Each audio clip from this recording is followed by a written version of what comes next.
Hello, my friends. Welcome to Lindy's Magpie Reads.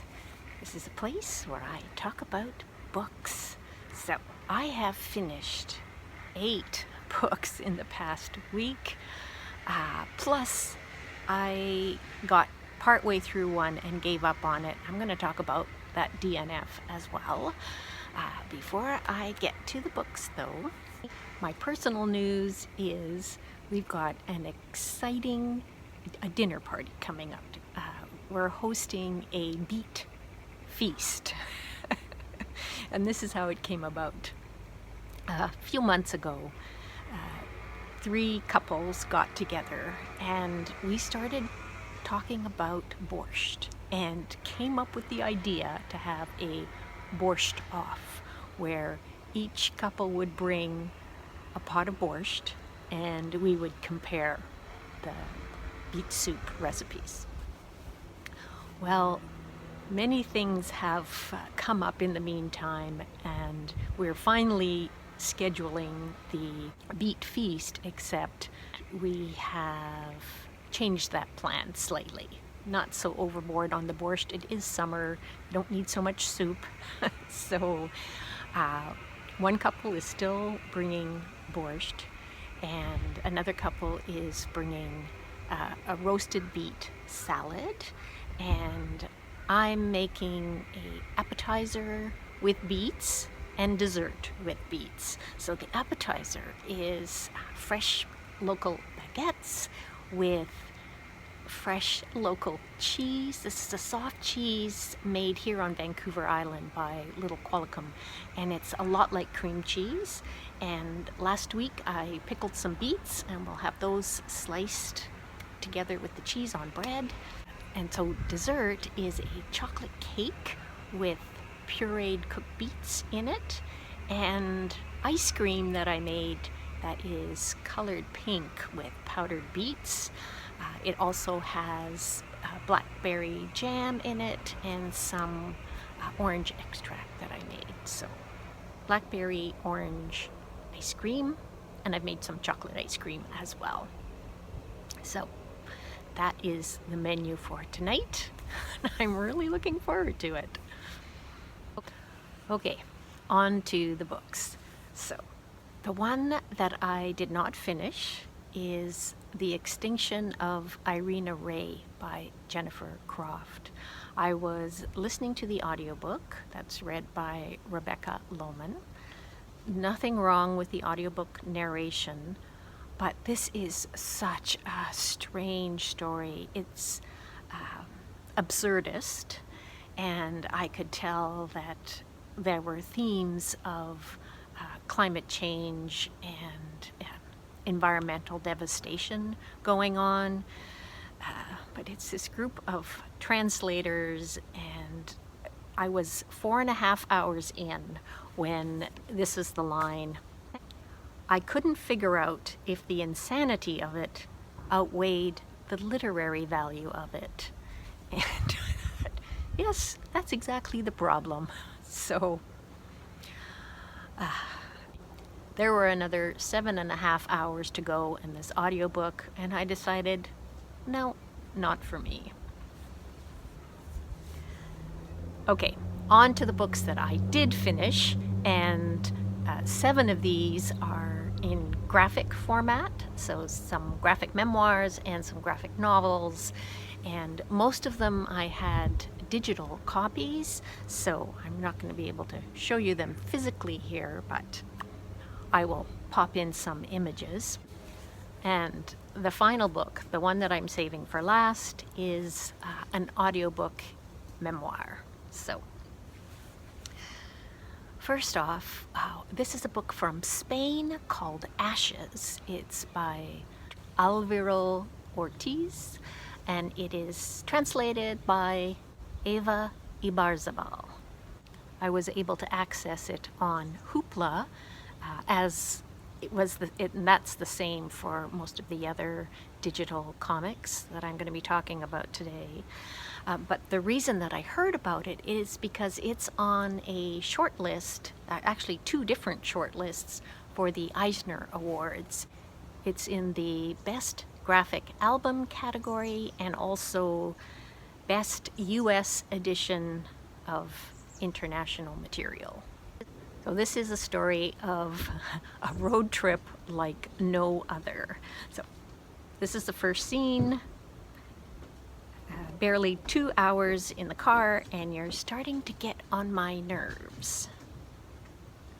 You're such a drama queen. There are motels everywhere. And so the story begins. 3 friends who lost contact almost 5 years ago, arguing inside a car. With a 7-day journey and many miles between them and an unknown spot on a map, these are the main elements of the story.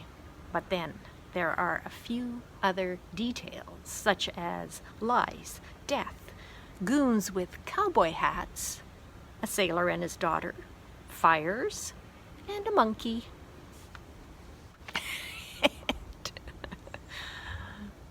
It's so much fun.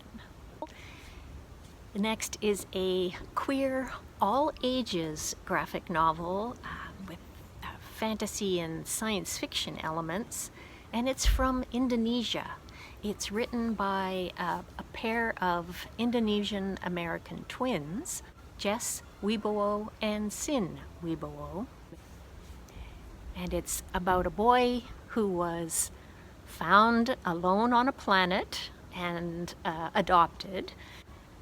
And you can see by this image that there are strong connections to Saint-Exupéry's Little Prince. There's also lots of Indonesian flavor in this New Earth setting where he is growing up in a blended family. And I love the details, like even the food. Here his mom has got soto ayam with coconut milk, his favorite food. And here they're celebrating a festival. So exploring the feelings of belonging and a new family and several queer characters in this story. It's a book that made me smile. And next is one that is very strange. It also made me smile and kind of go, what? It's called Peepee-Poopoo. It was issue 69 that I read. I think there are 3 or 4 issues that Caroline Cash has done.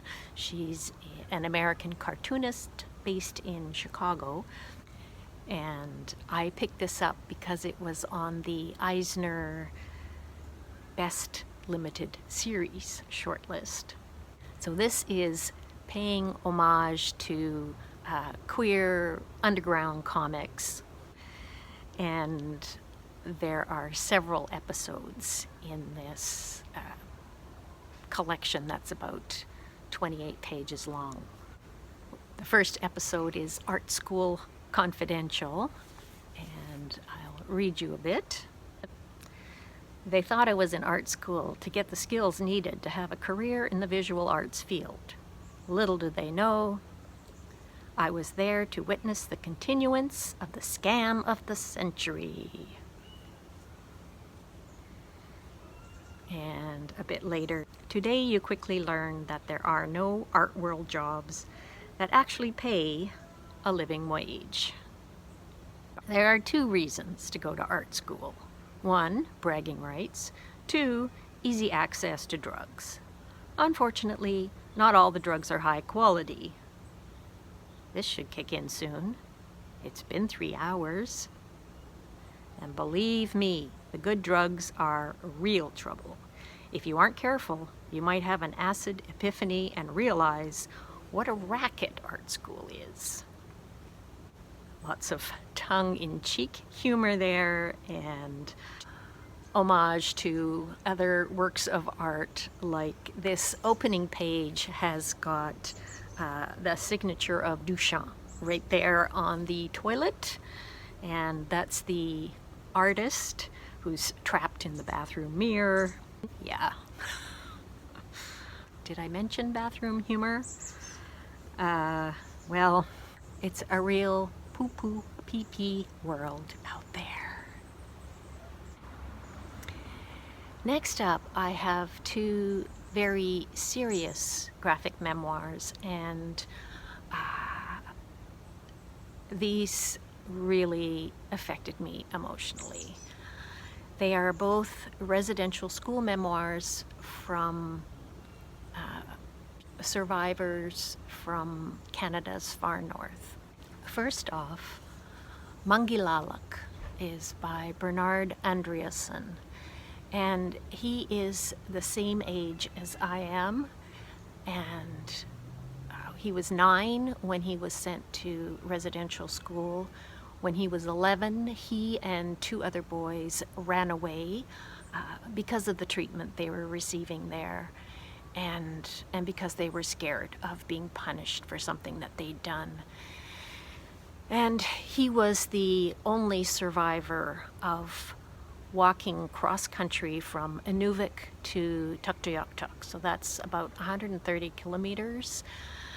And the trauma started way back when he was born. His mother died shortly after, and he was adopted into another family, which started out okay, but then there was a death in that family, and things didn't turn out so well, which is why he ended up being sent away to residential school. And he kept getting caught in cycles brought about by his trauma, cycles of substance abuse. He did get into Western University in London, Ontario, and was studying journalism, but he contracted the HIV/AIDS virus and was afraid for other people to touch him. He was also afraid to come out as gay, and ended up in Vancouver living on the streets. Oh, his whole life story is heartbreaking, but also really inspirational, because he has accomplished amazing things. So I highly recommend his memoir. The subtitle is A Graphic Memoir About Friendship, Perseverance, and Resiliency, and the illustrations are by an artist based in the Philippines, Gallo. Andreason is Inuvialuit from the western part of the Arctic, and this next memoir is by an Inuit woman, Monica Ittusardjuat, and the illustrations in this one are by 2 artists, Coco Apunnguaq Lynge, who is Kalaaleq-Danish, and also Scott Plumbe. The title is The Scarf and the Butterfly. In Ittusardjuat's memoir, she starts out by showing herself at 7 years old, playing with other children in her village, trying to catch a butterfly, and then forward to the future, where the Prime Minister of Canada is giving an official apology to the survivors of the residential school system, and she is in the audience there saying to herself that this is for her 7-year-old self that needs to hear this message. Again, a very emotionally affecting memoir. The residential school experience happened to so many Indigenous children, and yet each experience is individual, and that's why I'm so glad that there are more and more memoirs and stories about what happened at those schools, and how these individuals are coping today and thriving today in spite of everything. And I've got another graphic memoir for you, another serious story. This one is from Finland. It's called Memento Mori, and it's by Tiitu Takalo. The translation to English was done by Maria Schroderus. About 7 years before Takalo wrote this memoir, she had a brain hemorrhage, and it's been a long road to recovery. She's a freelance artist, and her visual art is stunning in this book. She uses a lot of ink and then watercolor, and I think gouache added on top. I have to show you some images so you can see how very beautiful this is. She also mentions in a note to the reader at the beginning, you might be asking why I don't mention the incredible costs of my hospital treatment in this book, but the reason is very simple. Healthcare in Finland is free and paid for through taxes. Well, it's almost free. I paid 17 euros for the ambulance ride and 32 euros per day for my stay at the hospital, including the intensive care unit, which is certainly more expensive than a normal hospital ward. So a night in the hospital costs the same as staying in a hostel dormitory in this country, but it includes all meals, treatment, and medications. I did not have to pay anything for my extensive, almost science-fictional brain surgery, and the government covers all of my neuropsychological rehabilitation and part of my therapy costs. She says, my hemorrhage has made me a happy taxpayer.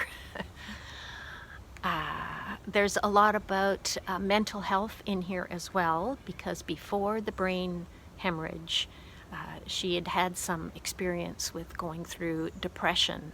And after, when she was recovering from the cerebral hemorrhage, she had effects that some doctors were thinking was a return of depression, even though she said, I don't feel sad, I feel happy, I just can't work.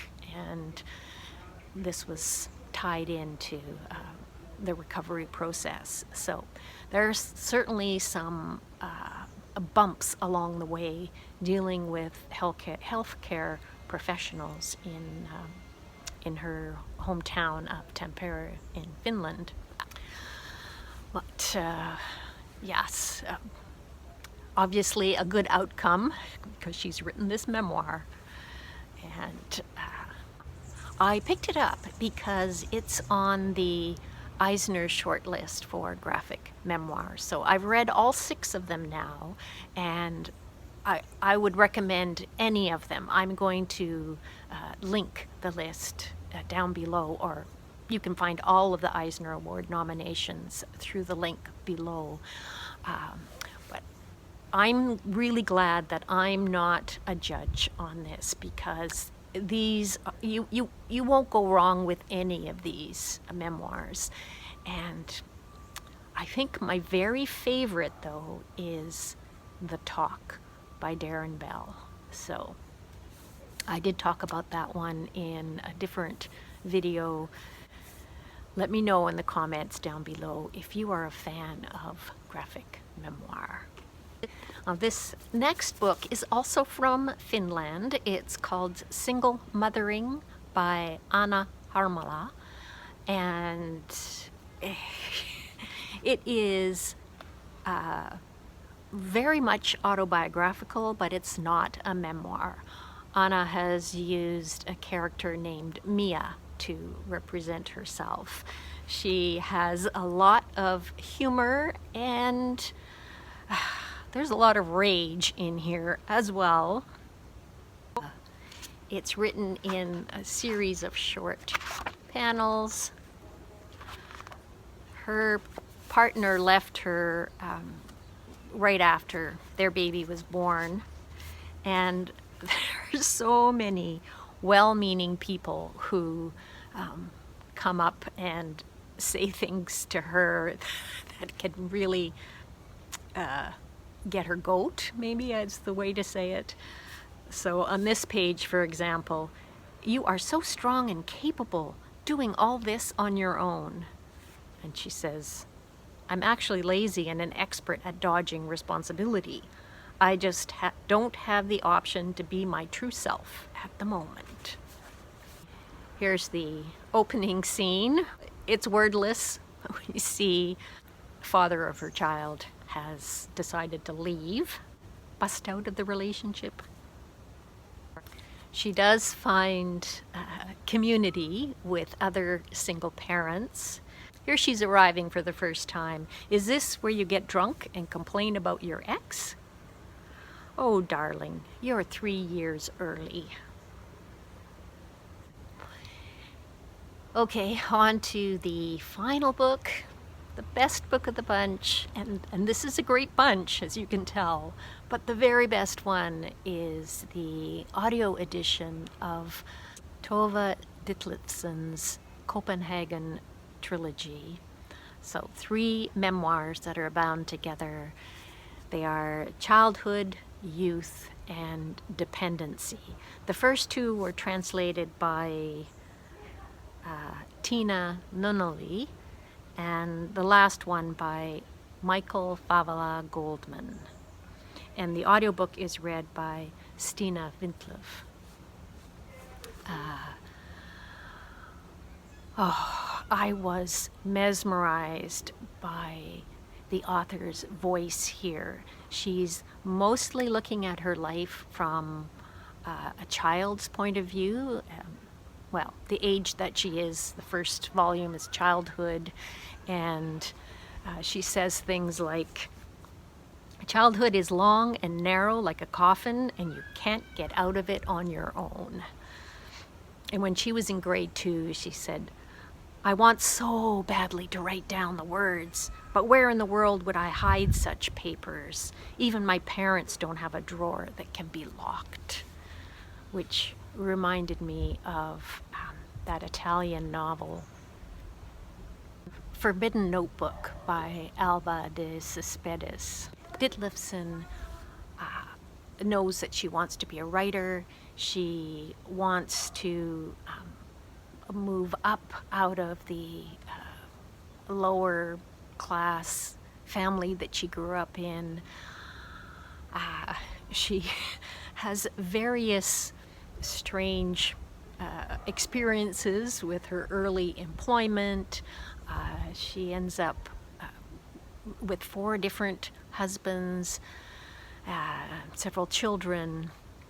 By the time I got to the 3rd volume, which is called Dependency, I was thinking that the title refers to how in that era, I didn't even say, she was born in 1917, so she's just coming into adulthood at the time of the Second World War, German occupation of Copenhagen. Yeah, so that's going on. And she's got these jobs like working as a maid, where she's got a list of instructions. She's never done house cleaning before in her life. Some kind of horrible, funny things happen. But yeah, so back to dependency. So I was thinking that because of that era, a woman was dependent on a man for, once you leave your parents, if you want to move out, and you, like her dad said, a woman can't be a poet. So how is she going to support herself? And she would be dependent on a man. Well, as it turns out, she was able to support herself through her writing, and the dependency is actually addiction. And her description of how that came about is such a compelling story. Yeah, that's all I'll say about the Copenhagen Trilogy, except I'm really glad that it's available in English. Apparently she's very well known in Denmark. She took her own life when she was 58, so that was back in, I think, 1976. Anyway, her work lives on. So, those are all the books that I've got to tell you about today. Thank you so very much for watching. I really appreciate hearing from you, so please say hello in the comments down below, or leave me a little rose emoji, because I am going to leave you with some scenes from the rose garden that's at Butchart Gardens. It is in full bloom right now, smells divine. Oh, I wish that I could include that scent, that fragrance in this video, but you will have to supply that yourself, your imagination. Enjoy the flowers and enjoy your reading, and I hope to see you all soon in my next video. Bye for now.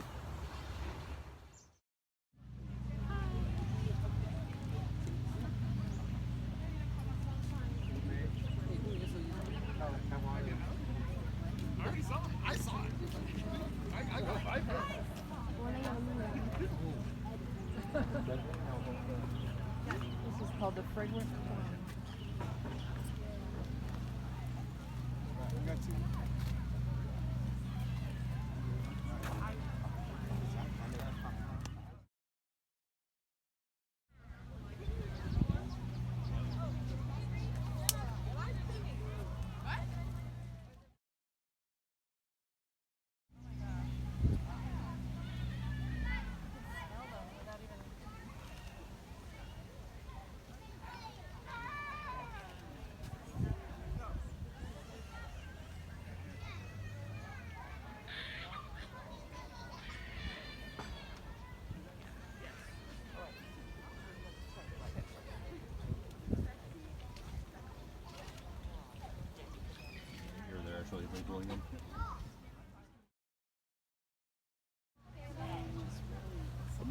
Oh, my neighbor's growing garbage.